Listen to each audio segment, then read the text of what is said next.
तो बच्चों एक बार फिर से आपका स्वागत है हमारे इस YouTube चैनल स्टडी स्मार्ट में। उम्मीद करते हैं कि आपको वीडियोस पसंद आ रही होंगी और आप अच्छे से समझ भी रहे होंगे और अपनी बुक को भी पढ़ के सॉल्व करने की कोशिश कर रहे होंगे। आज मैं क्वेश्चन नंबर 4 बताने वाला हूँ। क्वेश्चन नंबर 3 तक मैंने बता दिया है, एक्सरसाइज बता रहा हूँ Cartesian product of set in relation के।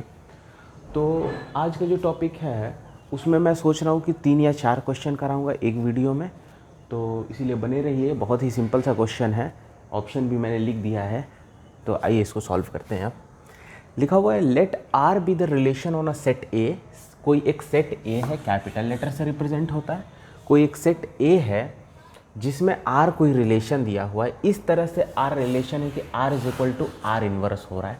देखिए आर इन्वर्स से घबराने की कोई बात नहीं है। अगर आपके पास relation R is equal to suppose that A comma B होता तो आर इन्वर्स हमारे पास क्या हो जाता, बी कॉमा ए।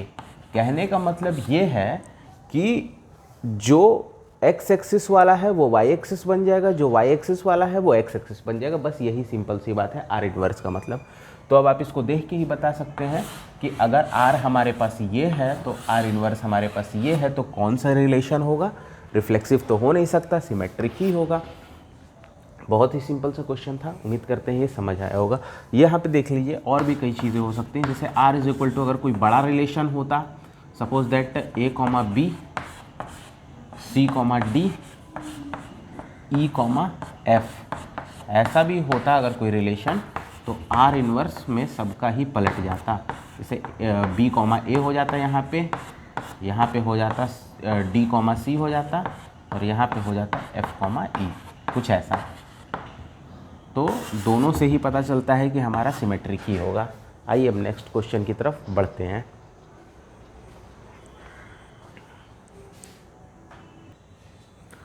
तो बच्चों यहाँ पे मैंने क्वेश्चन नंबर 5 ले लिया है। ये भी सिंपल टाइप का ही क्वेश्चन है, लेकिन ये जितने भी क्वेश्चन हैं 1 से लेकर 10-11 तक वो सारे कॉन्सेप्ट बेस्ड हैं, इसीलिए उनको अवश्य रूप से मैं कराऊंगा। इसलिए क्योंकि अगर वो आपने कर लिया तो टफ क्वेश्चन में कोई भी परेशानी आपको नहीं आएगी। जैसे ये देखिए लिखा हुआ let R be reflexive relation. R कोई रिफ्लेक्सिव रिलेशन है। अब देखिए यहाँ पे पहले ही रिफ्लेक्सिव रिलेशन दे दिया गया है on a set A, then I be identity relation.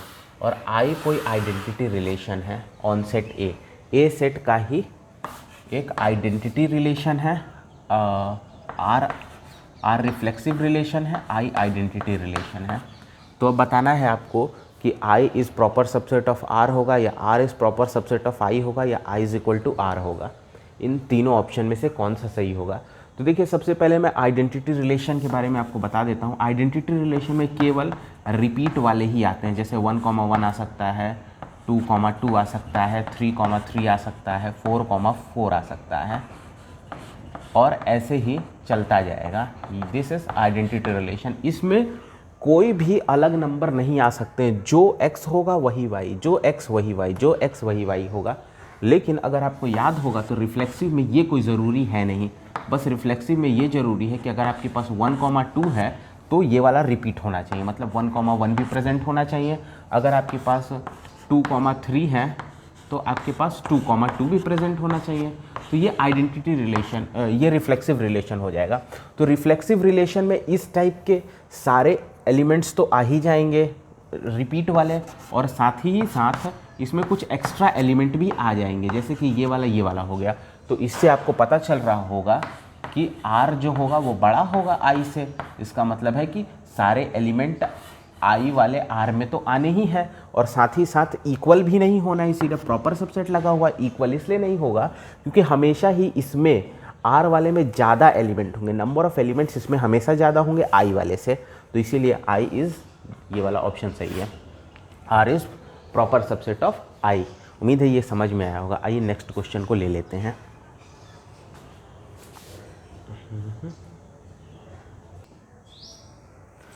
तो बच्चों क्वेश्चन नंबर 6 मैंने ले लिया है। सिंपल सा ही क्वेश्चन है, कॉन्सेप्ट बेस्ड क्वेश्चन है। देखिए ध्यान से, let A B non void set. Non void का मतलब नॉन एम्प्टी, उससे कोई मतलब नहीं है उतना है, बस लैंग्वेज कंफ्यूज करने के लिए दिया हुआ है।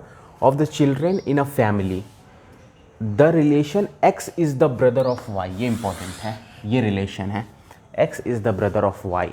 आपको बताना है रिफ्लेक्सिव हो गया कि नहीं। चलिए रिफ्लेक्सिव देखते हैं।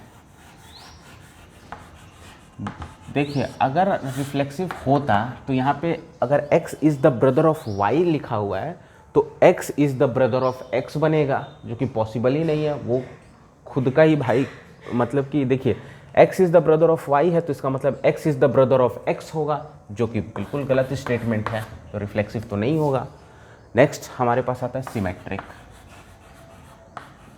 सिमेट्रिक देखिए सिमेट्रिक में आप कंफ्यूज हो जाओगे क्योंकि यहाँ पे लिखा हुआ है x is the brother of y, x is the brother of y। अब आप इसको पलट देंगे स्टेटमेंट को तो सिमेट्रिक में हो जाएगा y is the brother of x, y is the brother of x। देखिए ये स्टेटमेंट सही है, बिल्कुल सही है स्टेटमेंट, लेकिन एक पोजीशन पे ये स्टेटमेंट गलत हो जाएगा। और मैंने बताया था सिमेट्रिक में आप हमेशा चेक करिए कि कौन सा वो स्टेटमेंट है, कहाँ पे सिमेट्रिक गलत हो रहा है। जहाँ पे सिमेट्रिक गलत हो जाए उस स्टेटमेंट को कट कर देते हैं, वो नॉट सिमेट्रिक है। यहाँ पे देखिए y is the brother of x, हो सकता है y जो है वो ब्रदर ना हो, सिस्टर भी तो हो सकती है, सिस्टर भी पॉसिबल है। यहाँ पे x is the brother of y तो y is the sister of x भी पॉसिबल है, इसीलिए ये सिमेट्रिक नहीं होगा। केवल ये स्टेटमेंट ही सही नहीं है, ये तो सही हम मान सकते हैं, लेकिन ये भी हो सकता है। तो दो पॉसिबिलिटी है, इसका मतलब है कि ये वाले के हिसाब से देखिए हमेशा वो स्टेटमेंट देखा जाता है जहाँ से वो सिमेट्रिक कट जाए या फिर हट जाए। तो ये वाला स्टेटमेंट जो है उससे हमारा सिमेट्रिक हटता हुआ दिखाई दे रहा है, तो ये भी नहीं होगा। अब देखिए ट्रांजिटिव की तरफ जाते हैं तो x is the brother of y, अगर ऐसा है तो हमें मानना पड़ेगा y is the brother of z। देखिए x is the brother of y then y is the brother of z, तो x जो होगा वो भी ब्रदर होगा z का, बिल्कुल सही बात है, द ब्रदर ऑफ z। देखिए यहाँ पे सिस्टर वाला कॉन्सेप्ट नहीं आएगा क्योंकि देखिए x जो है वो तो भाई ही है ना, ब्रदर है, तो ये मतलब कि आदमी है, महिला नहीं है, ये आदमी है। x is the brother of y तो इसका मतलब x पॉजिटिव, और ये कुछ भी हो सकता है, या तो प्लस या तो निगेटिव, मतलब कि या तो ये बहन भी हो सकती है, ये भाई भी हो सकता है, कोई फ़र्क नहीं पड़ता। लेकिन ये वाला जो है वो भाई है, इसीलिए ये पूरा स्टेटमेंट ट्रांजिटिव का सही है। मुझे उम्मीद है कि कंफ्यूज आप नहीं हुए होंगे और आपको क्लियर हो गया होगा ये चीज़ें। तो अगर कहीं पे भी डाउट रह गया हो इस क्वेश्चन में तो आप कमेंट ज़रूर करें। तब तक के लिए धन्यवाद। अगला जो टॉपिक है इसके बाद के क्वेश्चंस नेक्स्ट वीडियो में आपको मिल जाएंगे। अब ये सीरीज़ चलते ही रहेगी, ये जल्दी जब तक मैं कंप्लीट नहीं करा दूंगा तब तक मैं इसको ख़त्म नहीं कराऊंगा, और इसके बाद देखा जाएगा। इसके बाद कोई एक इंटरेस्टिंग सा चैप्टर फंक्शन के बाद मैं सेकंड बुक को भी टच करूंगा। तब तक के लिए धन्यवाद।